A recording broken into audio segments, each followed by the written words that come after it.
Perfecto. Y ahora sí, en la región del cuello, uno de los entretenimientos más comunes que tienen los profesores es hablar de una serie de zonas con forma triangular, ¿no? Les encantan los triangulitos. Muy bien, hablemos de los triángulos. En el cuello, personalmente, yo divido a los triángulos en dos formas. Los triángulos mayores, que son los más grandes, y dentro de ellos los triángulos menores, los más pequeños. Los triángulos mayores, en primer lugar tenemos el triángulo anterior del cuello, o triángulo cervical anterior. Ahí lo ven claramente. Triángulo cervical anterior, o algunos dicen triángulo anterior del cuello, es lo mismo. ¿Cómo está limitado? Ahí lo ven. Es un triángulo impar. Es un triángulo impar, es uno solo, ¿me dejo entender? ¿Cómo está limitado? Ahí lo ven claramente. Por el borde inferior de la mandíbula, y el borde anterior de ambos esternocleidomastoideos. Claramente. ¿Verdad? Borde inferior de la mandíbula y el borde anterior de los dos esternocleidomastoideos, el derecho y el izquierdo. ¿Correcto? Esa es la forma actual de cómo formar los triángulos. ¿Por qué? Porque en la forma clásica te ponen al cuello de perfil. Te ponen al cuello de perfil y el triángulo anterior lo forman con la línea media del cuello. O sea, este triángulo lo dividen por la mitad, así. Lo dividen por la mitad. Entonces dicen, el triángulo anterior del cuello es solamente esto. O sea, hasta la línea media del cuello. Eso es la forma clásica. Esta forma puede ser para la descripción anatómica en cadáver, pero no es útil para las aplicaciones que se hacen en línea media del cuello, como la traqueostomía, la cricotirotomía, para abordar en la tráquea, por ejemplo, los elementos centrales. Y no permite ubicar tampoco a los órganos centrales, como laringe, tráquea, faringe, esófago, glándula tiroides, son elementos impares. Entonces, esta forma clásica ha quedado hoy en desuso. La forma actual de hablar del triángulo es el triángulo cervical anterior. ¿Me dejo entender? Muy bien. Y así como hay un anterior, a los lados están los triángulos cervicales laterales o triángulos laterales del cuello. También en la nomenclatura clásica le decían el triángulo posterior. El triángulo posterior. ¿Pero por qué posterior? ¿Acá está en la nuca? Es lateral. ¿Estamos de acuerdo? En la nuca vimos un triángulo posterior, ¿se acuerdan? El triángulo de los esplenios. Lo vimos. Ese es el verdadero triángulo posterior. Bien. Por eso a este le llamo triángulo cervical lateral. Obviamente son dos, uno derecho y uno izquierdo. ¿Y cómo están formados? Borde posterior del esternocleidomastoideo, borde lateral del trapecio y cara superior de la clavícula. Así es. ¿Correcto? Yo tengo un triángulo acá adelante, triángulo cervical anterior, borde inferior de la mandíbula, borde anterior de los dos esternocleidomastoideos, se acabó. Y tengo triángulos laterales, borde posterior del esternocleidomastoideo, borde lateral del trapecio y cara superior de la clavícula. Y así abordo perfectamente a los pacientes, tranquilamente. ¿Correcto? Muy bien. Simple. Ahí está el otro triángulo, ¿no? Y miren acá quiero aprovechar este esquema de una vez, para decirles que aquí hay un triangulito que tiene mucha utilidad, sobre todo en emergencia, en trauma shock.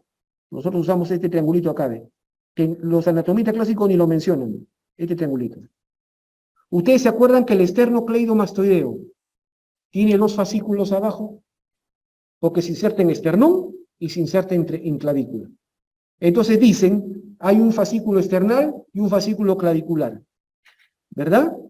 Precisamente entre esos dos fascículos, entre el fascículo esternal y clavicular del esternocleidomastoideo, ahí se forma un triangulito pequeñito. ¿Cómo se llamará? Se llama triángulo del esternocleidomastoideo. Así se llama, triángulo del esternocleidomastoideo, y tiene un epónimo que en trauma shock y en UCI, en cuidados intensivos, se usa bastante. Lo voy a escribir acá. Triángulo de Sedilot, con doble L. Sedilot. Triángulo de Sedilot. Triángulo de Sedilot. Búsquenlo en internet, chicos, se lo sugiero. Y vean sus aplicaciones. El triángulo del esternocleidomastoideo o triángulo de Sedilot. ¿Quién lo forma? El fascículo esternal y el fascículo clavicular del esternocleidomastoideo. ¿Correcto? Con la clavícula, claro. ¿Se entiende? ¿Y para qué sirve? ¿Cuál es su utilidad? Porque a mí lo que me interesa es la parte aplicativa. Salud. La parte aplicativa. ¿correcto? La parte aplicativa es que a través del triangulito, ¿a quién se podrá punzar? ¿Qué vena importante estaba por dentro del esternocleidomastoideo? ¿Cuál? La interna, muy bien, excelente. A través de ese triángulo se puede colocar una línea venosa en la yugular interna, directamente, en la yugular interna. ¿Correcto? Cuando un paciente llega a emergencia, les cuento, cuando un paciente llega a emergencia en estado de shock, generalmente son pacientes que en términos fisiopatológicos tienen una hipoperfusión, pacientes que han perdido mucha sangre, o pacientes con parada cardíaca, o con taponamiento, ¿me dejo entender? Pacientes que no les llega el flujo sanguíneo a los órganos vitales por diferentes razones, ¿correcto? La presión arterial está en el suelo, está bajísima, ¿no? 80, 50, 80, 40, bajísimo. El paciente está pálido como un papel. Entonces, en ese momento, todo el personal de emergencia se mueve. Entonces, las enfermeras de emergencia, que son una maravilla, colocando vías, ¿correcto? Al toque te canalizan al paciente, ¡pum! Venas periféricas, en los dos brazos te colocan de frente. Pero cuando un personal de enfermería de emergencia te dice, doctor, no encuentro vena, la hipoponte rezar. ¿Estamos de acuerdo? Ahí es cuando te está diciendo, en otras palabras, es tu momento ha llegado. ¿Me dejo entender? No encuentra vena, perfecto. Equipo de línea venosa o equipo de catéter venoso central, solicitas al toque, te traen. Entonces, si no encuentras vena periférica, tienes que ir de frente a una vena de gran calibre. ¿Me dejo entender? Tienes que ir de frente a una vena de gran calibre, porque si te muere el paciente, vía subclavia o vía yugular interna. ¿Correcto? En lo personal yo uso más vía yugular interna. En ese famoso triángulo, el triángulo de Sedilot. ¿Correcto? Y la línea venosa es un catéter largo, les cuento, veanlo, busquen en internet, es un catéter largo, ¿correcto? Que lo metemos por la yugular interna, algunos por la subclavia, y ¿se acuerdan ustedes que la yugular interna con la subclavia se juntan y forman el tronco venoso brachiocefálico? Así les dije, ahí está escrito, ¿correcto? Y cuando baja por el tronco venoso brachiocefálico y entra a la vena cava superior. Entra a la vena cava superior, que lo vamos a ver en tórax, y esta llega al corazón. ¿Correcto? ¿A dónde? A la aurícula derecha. Entonces la línea venosa la metemos de frente hacia la aurícula derecha. ¿Me dejo entender? Y así. Entonces nosotros no, sin tanto romanticismo, esta cosa que se inventa el 14 de febrero, nosotros sí sabemos llegar al corazón de la gente. ¿Correcto? Así como dicen los memes, ¿no? Los posts. Si lo amas, colócate una línea venosa central. Así llegas a su corazón. ¿Correcto? Entonces, esa es la manera correcta, objetiva, real de llegar al corazón de la persona. Ya saben. Perfecto.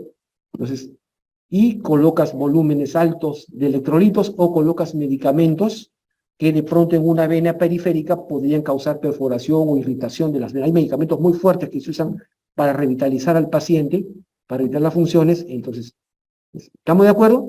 Ese triangulito es importante. Para eso lo usamos. ¿Para qué sirve el triángulo del esternocleidomastoideo, triángulo Sedilot? Para abordar a la vena yugular interna. Así de claro. ¿Se entiende? Perfecto, ya lo tienen claro. Muy bien. Muy bien. Este triangulito, vamos a hablar primero del triángulo anterior, ¿no? Del triángulo cervical anterior del cuello. Del triángulo anterior. En este triángulo vamos a encontrar este famoso hueso. Este famoso hueso. El famoso yoides.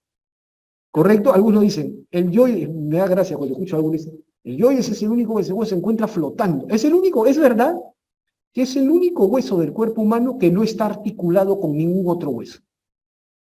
Es el único hueso del cuerpo humano que no está articulado con... Hasta ahí estoy de acuerdo. Pero tampoco me digan que flota, pues las cosas no flotan, pues no estamos en la luna. ¿Correcto? O sea, no sino que está suspendido por músculos, ligamentos, fibras, ¿me dejo entender? Membranas que lo sostienen, pues. Las cosas no flotan. ¿Estamos de acuerdo? Entonces, el yoides no está articulado, está suspendido por músculos, ligamentos, tendones. Y pregunta clásica, ¿a la altura de qué vértebra se encuentra el yoides en reposo? Ahí está, C3. Nunca se olviden, C3. ¿Y por qué digo en reposo? ¿Reposo hay en reposo? Creo que no. Ya, en reposo. ¿Por qué? Porque cuando uno deglute, pasa su saliva o pasa cualquier líquido o sólido, el yoides se mueve, ¿no? Si no hagan la prueba, y ¡bum!, ¿cómo se va hacia arriba? ¿Me dejo entender? Perfecto. Entonces, en reposo está en C3, ¿correcto? Entonces, trazando un plano horizontal que pasa por el yoides y obviamente por C3, entonces divides al triángulo anterior del cuello, al triángulo anterior lo divides en dos regiones. Lo que está por encima del yoides, suprayoidea, y lo que está por abajo del yoides, infrayoidea. Así de claro. ¿Está fácil? Por supuesto. Obviamente.